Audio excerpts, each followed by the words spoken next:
Welcome back to Comics, to the podcast where me and my mom go through our comic book collection 2 issues at a time. And today we're starting with DC's Green Arrow miniseries, 1 of 4. And this isn't the first Green Arrow series, but it's like a reboot.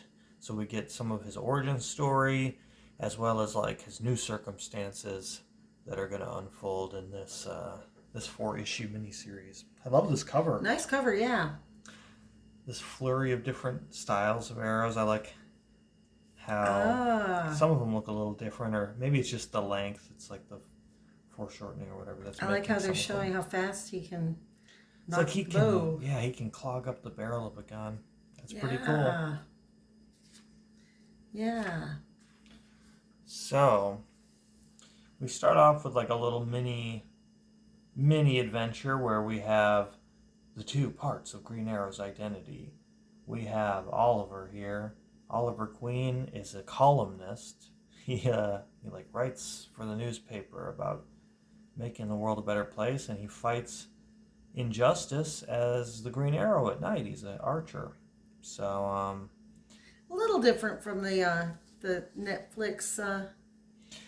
It's different, but then as it goes on, it started to remind me more of the TV series a little bit more.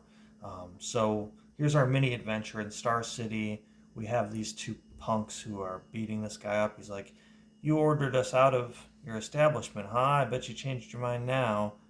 Maybe he didn't learn his lesson, so they're about to like stomp this old guy. Jeez. I guess they're gonna hit him with the barrel of his, or the butt of his gun. But it's intercepted by this arrow, which I love pink animation here to make it like really sell the movement.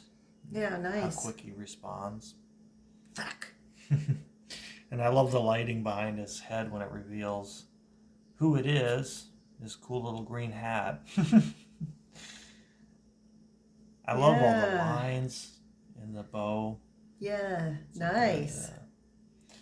And it also lets us know that he's pretty sarcastic. He gives them a count, 1, 2, 10. And he's just looking for any excuse to whoop on these boys here. They deserve it. They do. And you kind of have like a Indiana Jones moment where he takes one out pretty easily, and the other one's like, "I've been training in martial arts." I love all these different sound effects. And he's like, I've studied Bruce Lee, Chuck Norris, and Green Arrow. It's weird because it kind of pans away from the violence, but it's, he takes him out. It doesn't really show.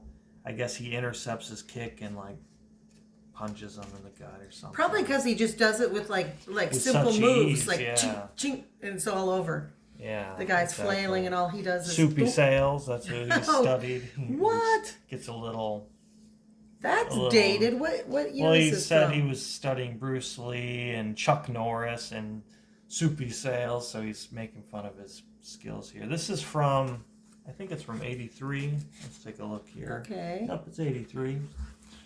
So, anyway, the shopkeeper's like, "If you ever need some brisket or something, let me know." And Green Arrow's like, "The cops usually don't help in this area. They have to be in groups of 5 or more to even come down here. But this will get their attention." And he like bursts this window, and then you hear the siren go off. I guess that they'll care about like property damage they can hear, but they don't care about the old man getting beaten up by 2 thugs. Maybe the I guess that's the point he's making. Good. Yeah, maybe they're not a very effective. I'm sure he'll write a column about it. So he sneaks back into his apartment through the window when he notices somebody's waiting outside. And she's like, "How did you get into your apartment? I've been waiting here for hours and you weren't home. How did you get in without me seeing?" He's like, "Never you mind about that." When she's like, "Well, I'm a lawyer and I'm here to serve you these documents. It's a summons." And well, anybody who's serving somebody a summons has got to, they wouldn't answer the door. Right. She would probably be used to being avoided. Yeah. That's probably why she just brushes it off and like, I guess I don't need an explanation. He's definitely not Green Arrow. But he smells this document, and it's Abby's perfume. Who's Abby, you might be wondering? Well, here's the big backstory with Oliver Queen here. So back in the day when he was younger, he was really wealthy, and he kind of had a relationship, kind of not really romantic, but kind of at the same time with this lady, and that's Abby Horton, who is like, they call her the Dowager in this newspaper headline. She's like an old widow who's really wealthy, and she has the majority stock in Horton Chemicals. And Oliver's like, you should do something to make the world a better place with all of your money and resources. And she's like, maybe I should, but maybe not. And they bond over things. She's like, will you have me, I got these goblets for my honeymoon. Her husband has passed away since. That's the portrait they were looking at. Will you join me with for a drink with these goblets? And they bond, and people are gossiping about them. No, they're just friends. Yeah, they have a lot of shared interests, it turns out, and they become really fast friends, like they've known each other their whole lives. And but the gossipers are going to gossip. Eligible millionaire Oliver Queen, haters going to hate. Dowager Abigail Horton. Insiders say even they don't know what to make of this couple, and then it becomes hard to read. So there are a lot of rumors swirling when the Dowager's, let's see, her niece or something, Cynthia, comes. Oh, it's her daughter. Okay. Am I in time to save your virtue, mother, or his? And he's all freaked out, and he starts dating her daughter. So Abby's daughter, he's like, well, I'll date a younger version of you, I guess. But they're very different.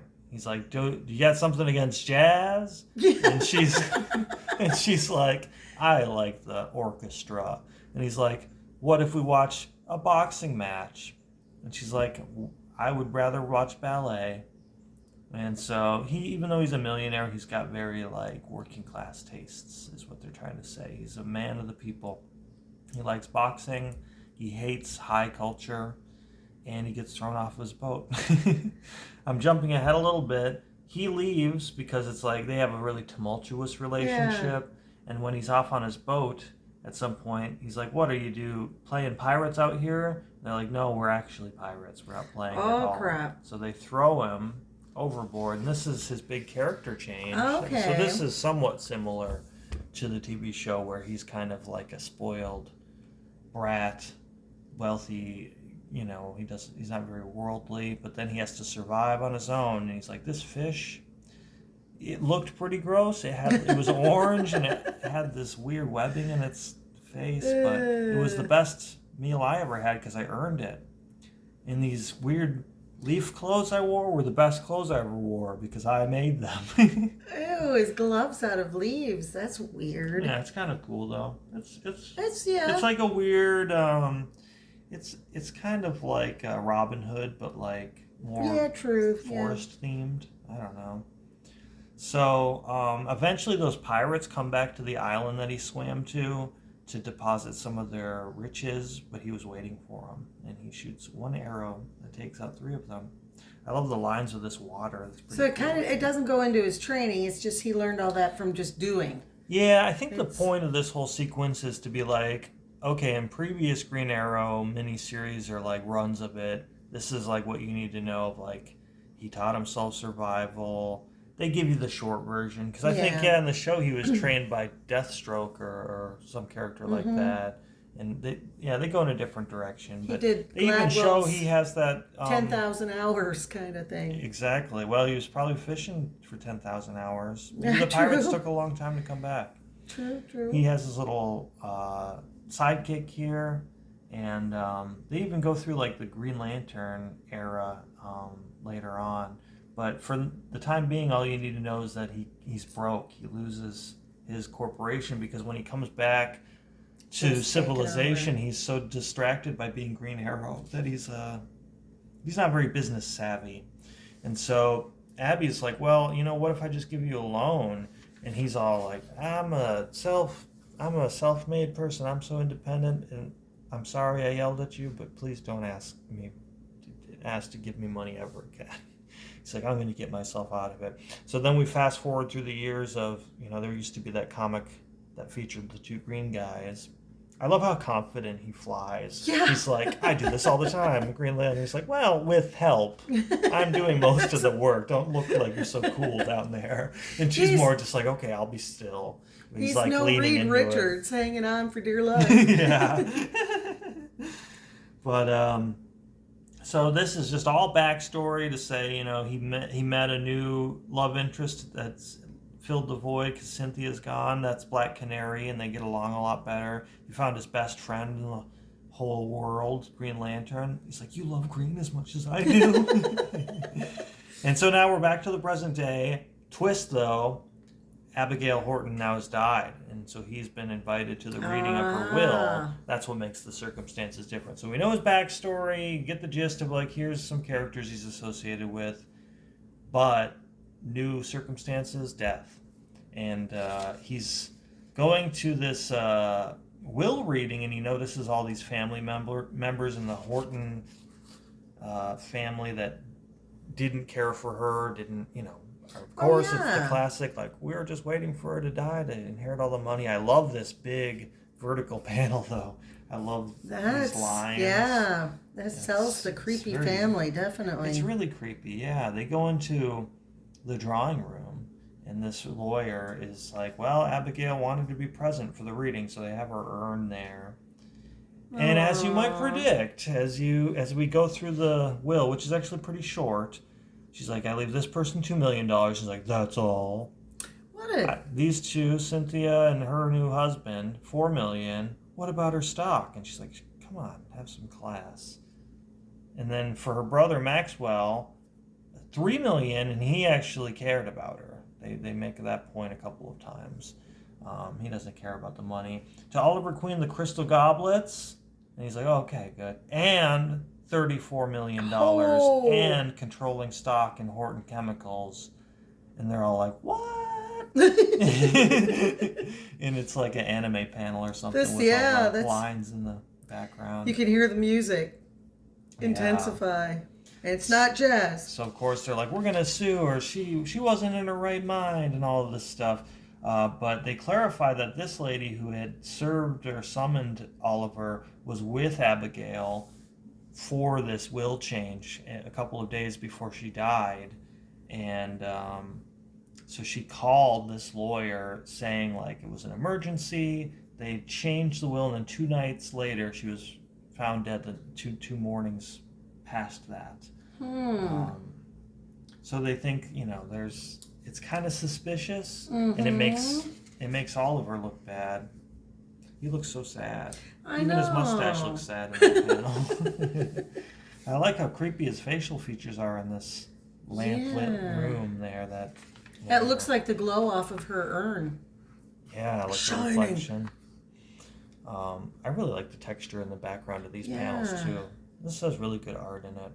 So he doesn't even really necessarily want this. He's like, you know what? I don't even know if I want all this money or responsibility, because he talks about how, when you own things, they turn out to really own you eventually, and you become a slave to your possessions. But as he's walking back to his apartment, it explodes. So someone's already anticipated this will change and was like, we have to get Oliver out of the picture. So, the classic will rule, if the person who's going to inherit it blows up, it goes to the next person down on the list, alphabetically. It's like the queen. Yeah, I don't know what they're hoping to do. Maybe invalidate the will if one of the people is dead or something. I don't know. Yeah. But, they narrowly missed this bomb going off. He says, evacuate the people, all of my neighbors in the building, to Black Canary. I've got a couple of fire extinguishing arrows. I've got 2. So he uses those to put out the blaze. It's like, you couldn't just use a regular fire extinguisher. Is it really better in arrow form? It's like, well, it's kind of my thing. It doesn't seem very responsible. He's got an arrow that puts ketchup on hot dogs. Now you're just showing off. So he's like, I got to figure out who the bomber was, and he takes to the rooftop where he can see somebody dashing away. He's like, I better not break my neck, jumping That's very rooftop comedic. to rooftop. Yeah, I love the dark silhouette against that red sky. That's really cool. It makes a really dynamic panel. And the slant to these panels gives it a lot of energy.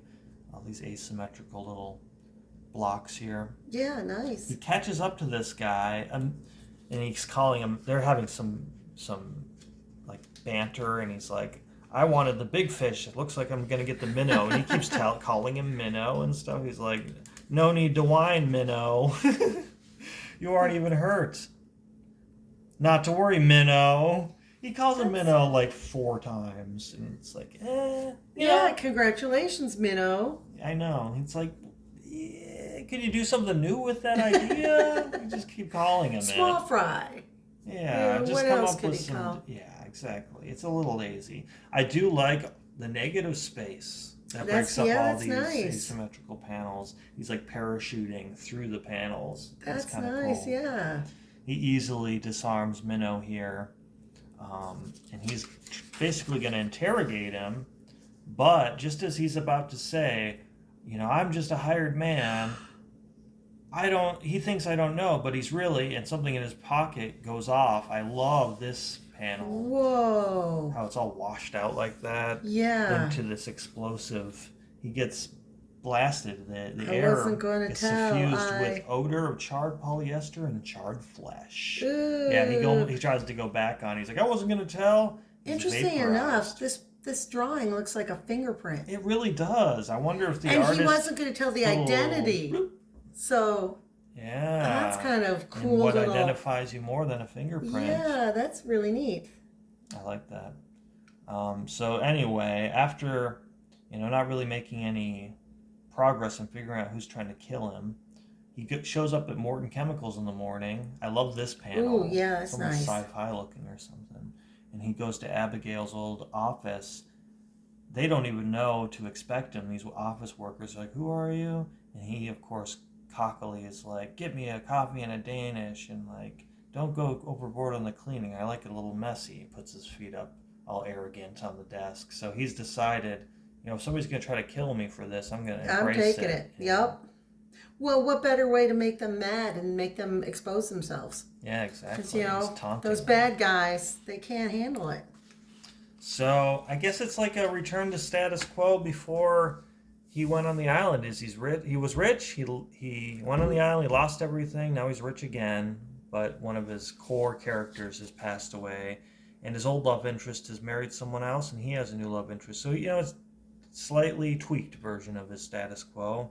Yeah. For this 83 miniseries. But I really enjoyed it. I think the art was my favorite part. The artwork was nice, yeah. I mean, the writing was good, but this is a hard issue because if it's a first in a miniseries, it's pretty like backstory heavy. A lot of it's like catching us up. But the action was really cool. I really liked the layout of the panels. Yeah, and stuff. they really did a creative. good job giving you just a tiny capsule of his backstory, though. I mean, it wasn't too much. It was a good balance where they didn't take too much time. I always thought this was the Penguin when I saw this ad as a kid. I was like, the Penguin's running through these doors. Oh, it's a video game. But yeah, it's just like a cops and robbers game. And that's him. Yeah, he looks just like him. I love these big dollar signs. It's like Pac-Man, but cops and robbers. Oh, but Pac-Man was way cooler. So my comic. I love this cover. Yeah. What if? I haven't been the one to present a what if yet, but I love the cover, and I love the idea. Todd McFarlane. Mm-hmm. And what if the Fantastic Four all had the same power? And it gives you a little. I love how we see clue. all the versions. Yeah. And one of them's Man-Thing for some reason. He's a separate character with his own origin. Well, just wait till you find out who that is. Let's see, 1990? Is that correct? 1990. Wow, we're breaking into the 90s, just barely. First year of them. So we start. Iron Sword. Greetings, my friend. We've gathered together in this place many times to speak of those worlds a whisper away, yet a universe removed from the place you call reality. So he introduces the possibility and he talks about the cosmic rays that transforms our team into the Fantastic Four. I love his eyes glowing. That's cool. Yeah. Crackling with energy. I always wondered as a kid why they looked the way that they did. You know? In another world, the cosmic rays made them into Dragonfly, Ultra Woman, the Mandroid, and Big Brain. Isn't that ridiculous? It's like, is this supposed to be Ben? I can't tell. Because it's rock-like, but so this would be Reed. I think that's definitely Reed. I think that might be Ben, and that's Johnny. Oh, yeah. Well, yeah, that makes sense, I'm sorry, I guess. what were you saying? Who looks this way? The Watcher? Oh, the Watcher. Why he has a big baby head? Yeah, well, and why the Greek babies watch because they can't talk, so they observe and the learn. The ultimate watchers. Yeah. So, yeah, he introduces the idea. I'm really glad as I aged, my head didn't stay the same as when I was a baby. Wouldn't that be bizarre? I wouldn't recommend it. It's weird to see Sue with the stretchy power. It's weird that that's the only power they kept. Like, keep that one. He's just a brain now, though. And he's an android with blonde hair. A supercharged little... I don't know. That's crazy. And what if they were just normal human beings? Nothing happened at all. Most boring what if. Yeah. So we open with a little bit of an origin story showing how their ship crashed, cosmic rays transforms them, and Johnny is the one that first feels it. And then as they watch what's happening to him, they're like, he's turned into some kind of monster. And that's Sue saying that. And then Ben, he has to become a monster, and now it's affecting all of us. Or he has become a monster. Watch is a little heavy-handed with his makeup. I know. See, they go from the first guy, who is all kind of friendly looking and stuff. I mean, and then he gets really intense. That's one thing about these what-if comics is a lot of them are broken into multiple stories, and the Watcher's depiction, even in the same comic, changes so much. Yeah. And so we've all become flaming freaks. And it's really not. I like how they portray them so that you can see them a little differently. You know, you could tell by her figure that that's Sue. Yeah, why is he's like white hot? Yeah. I like that this one is like complete flame. Furry, like, yeah. He doesn't even have like the weird muscle red. You know what I mean? Oh, yeah. He's just a flame. And so it came to pass, even as Ben Grimm had observed, that each possessed the unique ability to become a being of living flame, and the Fantastic Four of this reality became a group founded in fire. And speaking of Skrulls, anyway, we open with I want to say that Skrulls are weak to fire or something, like specifically. I think that came up one time. I could be misremembering. I mean, everybody's weak to fire. Well, yeah, that's true. Most. Yeah.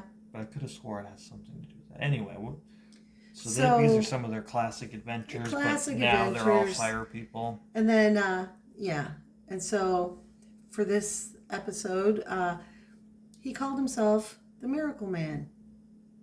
A presumptuous, how do you say that word? Sobriquet. I think.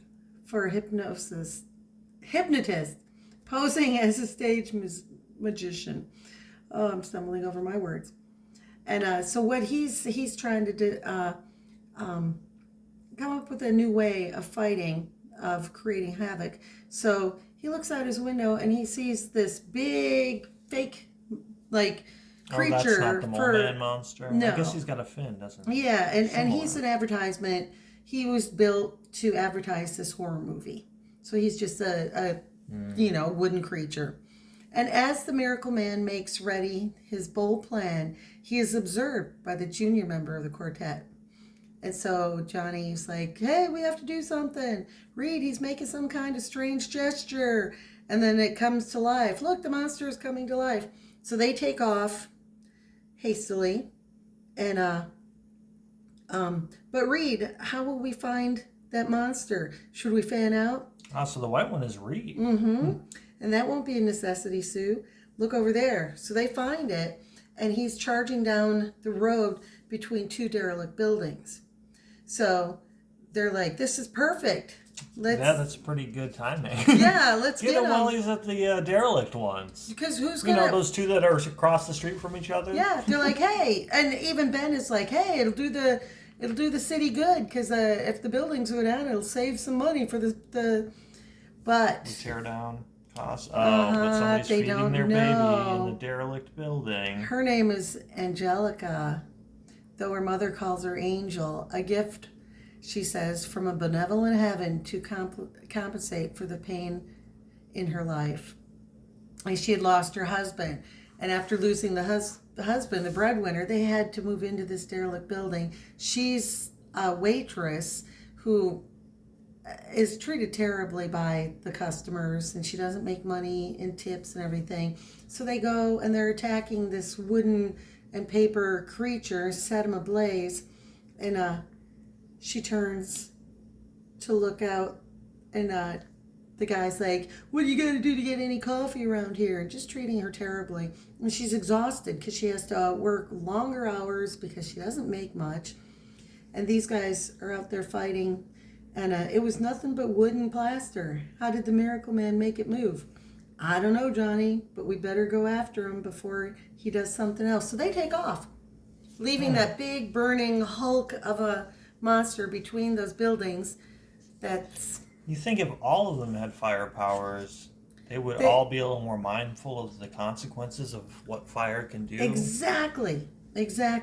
But it's exactly the opposite. They're more reckless than ever. And who in the group is reckless? Johnny, I guess. Yeah, so, they take on his personality too. It's almost like they do that too. Yeah. And so it shows the building going up and the little girl. So that's Ben. Mm-hmm. The one that no matter his form, he's got to be the most grotesque version of it. Yeah. And it shows the little girl in the building. The firemen are coming, and the mother is terrified as she realizes, my baby's in that building. And they're like, "Oh, dear Lord, no." So she's crying. The fireman goes in. And meanwhile, across town, the Fantastic Four surround the Miracle Man in a blinding flash of their own luminescence. "Oh, I can't see." They blind him? Yikes. And so the cops are like, "Hey, leave him for us. But there's big trouble at that building you just were at." I don't like the red and white. No, I don't either. Of the Fantastic Four. I don't either. That's a funky look. They hurry back, and both buildings are engulfed. Damn. And I thought that was the kid. That's Sue, huh? And so Reed is like, "Hey, the guys will like suck the fire back into us." Mm-hmm. And Sue, you go in and check. And she enters the room to see the fireman holding the baby doll with the burning corpse of the little girl. Jeez, this is a dark one. It's very dark. And she's like, "A child. Oh, please, Lord, no." And it goes on to, this is awful. They go their separate ways. She rescues the fireman, who is devastated. The mother, of course, is devastated, calls them murderers. They break up. Sue becomes a nun to try to repent. Reed dives into science completely. Johnny becomes That's very unlike him, to dive into science completely. He's changed. I mean, he used to dive into science, but not completely. And, he's a race car driver? That's kind of weird. Yeah. And because he's not afraid of fire, so he becomes a world-class race car driver. And after an extended period of mourning, Ben Grimm took on the mantle of the Human Torch and joined the Avengers as that group's first recruited member. For on this world, Johnny Storm never entered the Bowery Flophouse where he found the Submariner. Yeah, so everything Captain changed. America never awakened from his cryogenic slumber. Oh, so the Avengers are a little less cool. A little less cool, and poor Sue. Poor Ben's still orange. That surprised me that it was that dark. Yeah, the child burned to death. Yikes. I mean, we haven't. How much death have we seen? Well, in all the comics so far. Not that much. No. I mean, I think especially bystanders. Yeah. That they usually get rescued at the last minute, it's usually like a villain dying or a hero apparently dying, but then, of course they come back or something. Yikes. So kind of a downer to start with. Out of the three, like, are all of them going to end where a child dies? I know. Then the child was crushed with rocks, and then they stretched her to death. That was heavy. That was heavy duty. So part 2. I like that version of his head. He looks a little different. That's very bulbous. More bony. Yeah. Kind of baby arms. Kind of He mostly works out his head. Power lifts with his forehead. So we begin our story once again shortly after the fateful crash of their rocket. And despite the odd tingling sensation, we all seem to have survived the cosmic rays intact. And Sue, oh, Reed, I feel so strange. So we're okay now, but what if them cosmic rays do a number on us later? Them cosmic rays. Them cosmic string bean. Did you ever think of that? He's just so Ben. Yeah. And so Ben's right, Reed. Not even you know what the long range effects it'll be. And so he reaches out and look at Sue. She reacts. She's got a long chin. Yeah. It's them cosmic rays. It's made us all into monsters. So no matter what power, it seems like they've decided they're monsters. Self-image issues no matter what. Just look at me. I guess he didn't seem insecure when he was a fire monster. True. And then Johnny is like, oh, wow, this is great. Look at me. And then, listen to me, all of you. That means you too, Ben. We've changed, all of us. We're more than just human. Together we must use our powers to help mankind. And Sue, no! This power is ridiculous as it is ugly. I refuse to let anyone know I've become a freak. Her hair. Suddenly she gets like 1950s hair. Has Reed ever stretched his hair? You would think he could. I don't know. I want to say no, but probably has. Even his eyebrows are stretchy. That's an interesting idea. I bet he could. So Ben is like, Susie's got a point there, Reed. These powers are pretty dumb. You got to admit. What an idiot. They embrace the flames. Sometimes when they write him, they make him dumb but charming, and sometimes he's just dumb. Yes. For being the guy who can fly anything, It's crazy. But Ben, Sue, think of all the good we could do. I think you're all wet. These powers are the key to fame and fortune. Girls! There, Susie. Don't cry. No one will ever find out. Not if I have anything to say about it. So, and thus, in this reality... That's the end of it? They just decide, nope. Don't tell anybody. Sue freaked out. And they're all embarrassed. She and Ben agreed, so they end up together. Reed throws himself into science. How unexpected. and Johnny, the only one to go public with his strange new abilities, found the fame he had long craved as an entertainer called Mr. Fantastic. Oh, his boots. Yeah, that's like ridiculous. Dressed like Dazzler or something. What a lazy. This is like a two-page story. Isn't it crazy how they're making fun of Reed's powers? Yeah. I feel like they would have reacted that way if they were all the Thing. To be like, I'm a monster, but to be stretchy, you can control it, right? Just because they're not being stretchy right there. Her head morphed a little bit weird. It's like, dude. They're the two most insecure members of the team, I guess. I guess, yeah. It's crazy. He's like, finally I can put slides on the table for not have to get up out of my seat. It's a dream come awesome. True. And then evil here. Yeah. And so part 3. What if the Fantastic Four had all became monsters like the Thing? But they've used the word monster for every power so far. So really, come on. So gravity too powerful. Can't move. I'm heavy. It hurts. Oh God. Something happening it's not to me. Flattering. I don't feel right. It's like his hair gets sucked into his body. So Ben becomes this type of thing. Yeah, that's a funky one. And look that what brow. you did to me, Richards, and he's pissed. So And the weird I'll have no your hurt head. separation between the eye. There's like negative space yeah. back there. Usually there's like a little nose ridge. I think it's just the shadow because you can see his nose there. But yeah, that's a weird. Sorry, that's a weird. No, it is. And of course he reacts with violence. Grabs, breaks a tree, and look at how Reed turned out. It's more like a gorilla or something. Yeah. He's like, so sue me, Grim. No, I got a better way to deal with you. Oh, yeah, how? So they start fighting, and Johnny's like, stop it. You two, stop it. Neither of you are thinking clearly. So that he's the melty version. Yes. So Johnny turns it's into like a pumpkin this puree. melted. It looks like he still has kind of hair up there too. So we've been Harry turned Rock. into monsters, Reed.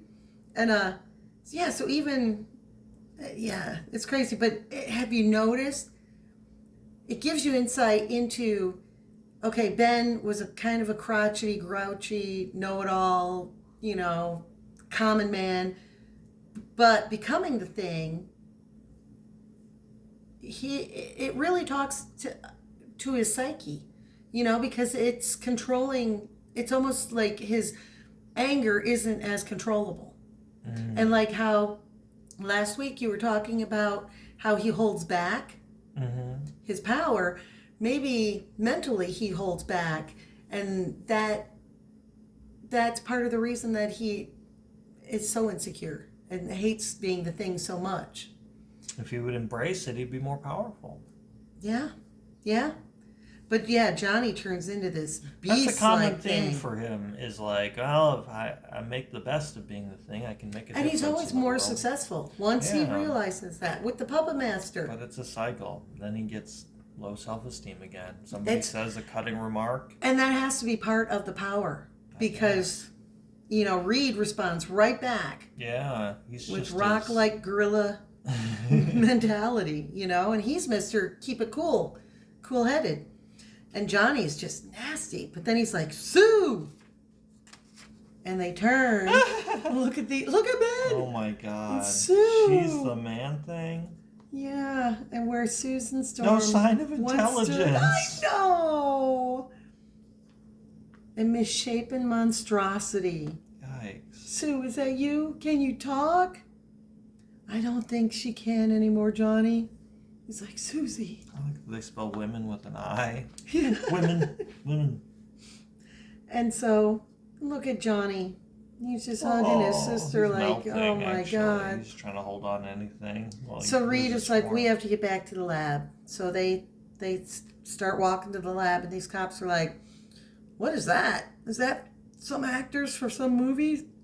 And so they're like, well, whatever it is, we're gonna check into it. So they tell them to stop. Of course, they bash the car. No, that really looks like Todd McFarlane. That's like a Spawn panel or something. That's Absolutely. Creepy. It also looks Sinister. like what version of Batman? But yeah, that looks very Joker-esque as well. Yeah, definitely. So the cops are like, what do you say we get out of here? And they take this shortcut. They're taking Sue back to the lab. And now they're thinking, well, we have to help Sue. They're thinking less about themselves and thinking about Sue. They get back to the... has no sign of intelligence. Poor thing, God. And as they enter Reed Richards' Midtown Lab apartment, you guys wait here. And then they decide there's no place for them here. So they get into, recognize the little vehicle. Their little boat-looking thing. So, doesn't seem like you could fit them all in it. Especially as rock monsters. And he goes, Monster Island? They're flying to Monster Island. that's the only place. It's the only place you can go if you're a monster. Yep. I'm glad that they designated a whole island for them. Yeah. Look at this version of Wolverine. What are you wearing, Wolverine? It's a onesie. He's wearing a onesie. Wish it had longer legs and sleeves. His arms are ridiculously hairy. Then we go on to part 4. What if the Fantastic Four shared the powers of the Invisible Woman? And as members of the as members who all have Sue's powers, what happened was that Nick Fury was waiting for them at the crash, hired them to work for S.H.I.E.L.D. So they would be good at it if they could be invisible.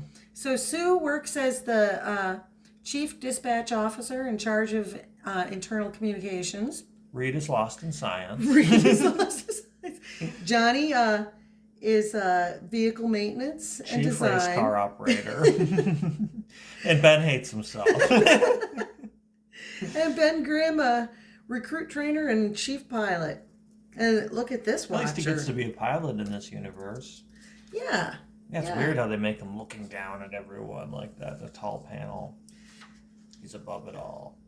And so with this, they have an emergency call. And so this Yahoo says that if we don't turn you over to him, Richards, he's going to fry everyone in this building. Did he give a name, Colonel? Yeah, a real corker, too. Called himself Doom, if you can believe that. Doom? Victor Von Doom? And no, Kyle Doom. Dang, Kyle. So Reed's like, sure, I'll go. And so he waits up on the roof. Doom lowers the ladder. Reed climbs up. And then I believe it's Ben keeps everybody in the bubble and then the force field and attaches it to the bottom of the helicopter. Oddly enough, nobody notices the extra weight.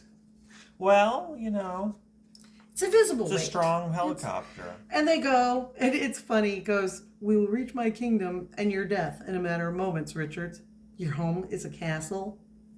I like this old school version of Doom's costume with the weird, medieval looking cowl thing. Yeah. Or it almost looks like Hobgoblin or something with the little cutout square parts. Yeah. Funky.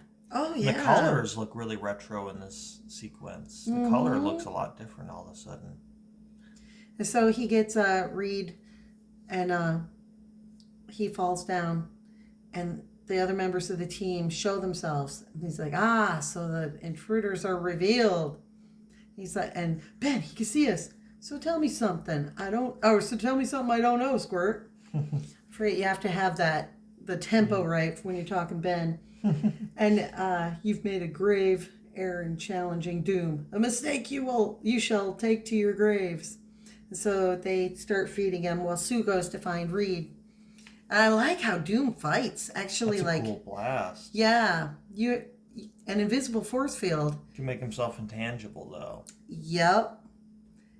And they can't touch me when I make myself intangible. Nice going, kid. Now to put an airtight bubble around his big fat head. Gack. And then Reed is running out of Reed is running out of oxygen down here.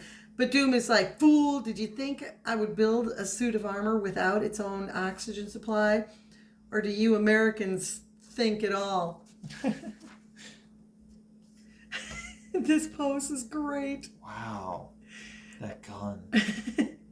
So Sue gets down to the basement or whatever, and she hits the button and resuscitates Reed. He was on his last bit of oxygen. Johnny's here. Ben, get up. Come on, big guy. I need you. He's like, what? Johnny, where's Doom?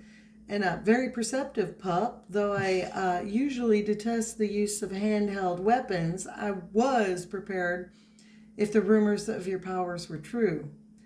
This sonic accelerator will amplify any sound in this room, turning it into a deadly concussive blast.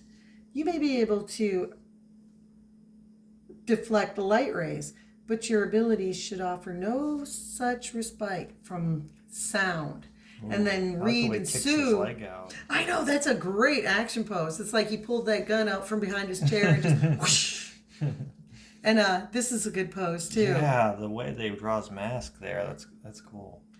So with the merest thought, Reed Richards causes the giant firearm to disappear.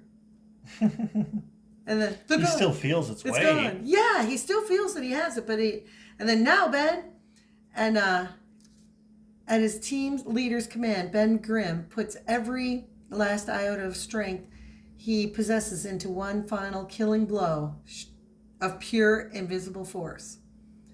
It's like a brain fart. The result is a blast powerful enough to render even Victor Von Doom unconscious. So even in this configuration, he's still the heavy hitter. He's the finishing blow. But a mind, coming from his head. Blow. So they take him back, and Colonel Fury, back off. No way, Richards. I've been battling two would-be world beaters like him since the big one. So he's on UN soil right now, so his diplomatic immunity doesn't wash, so they're taking him into custody. And now get back to work. Yes, sir, Colonel Fury. See you, Nick. And there you have it. It seems like Invisible Girl's powers are the most successful. Probably the best universe out of the 4, it seems. Yeah. I mean, they're kind of underlings, but as a team, they're very effective. No, the author would like to acknowledge Roger Schoolcraft from Follansbee, West Virginia, for the suggestion in What If Volume 1, Number 21, which inspired this issue's story. Isn't that nice cool? Did they give him any money? So, yeah, 4 different stories. That was fun. Some of them, I have to say, a little more detail than others were put into them. But I like, though, how when they got the powers of each other, like with the fire, they almost, like you said, became more like careless. Like Johnny seems to be careless a lot of the time. But then again, Reed doesn't think he's a freak, and they all they all just hated his powers. Kind of reveals what they secretly think about him. If you and then became dumb. Yeah, the dumbest of all of them. That one seems to be more of a burden. It's like Johnny is the old school version of the Thing before his character design developed a little bit. I'm not sure what they were going for with Reed. He's just kind of a purplish gray. And then poor Sue becomes the Man-Thing. That's just no signs of intelligence. That was rough. That's really rubbing salt into the wound. But I think that's my common complaint for a lot of the What Ifs. I just wish they were a little longer, especially when they split it up into different sections like this. Could be a good double-size issue or something. Yeah. But that was a fun one, and I love the color and the art. It's nice to see one from 1990 instead of, we got a lot from the early 80s, but it's nice to see a little difference. Yeah. It was good. It was a good story. Yeah, that was fun. All right, well, if you made it this far in the video, like, comment, and subscribe, and thanks for watching.